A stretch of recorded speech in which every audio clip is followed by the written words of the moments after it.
गुलमर्ग मागाम के लोगों के लिए खुशखबरी। बडगाम के मागाम में गुलमर्ग हाईवे पर रजवी स्टॉप के मुकाम पर वादी के नौजवान समाजी कारकुन सईद अली असगर रजी की जानिब से रोजगार के हसूल और रोजमर्रा की तमाम जरूरियात जिंदगी के अशिया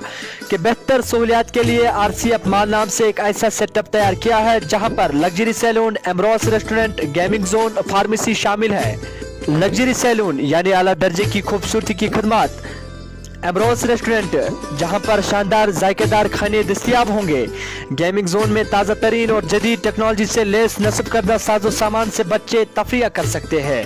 जिसमें toy catcher, cyber truck, bowling हमर वगैरह शामिल है। उसके साथ साथ फार्मेसी के हिस्से में आपका काबिल एतमाद हेल्थ पार्टनर और रिटेल मार्ट के हिस्से में आप अपनी रोजमर्रा की तमाम जरूरी अशिया की खरीदारी कर सकते हैं। तो देर किस बात की, आइए RCF रिटेल मार्ट मागाम नियर रजवी स्टॉप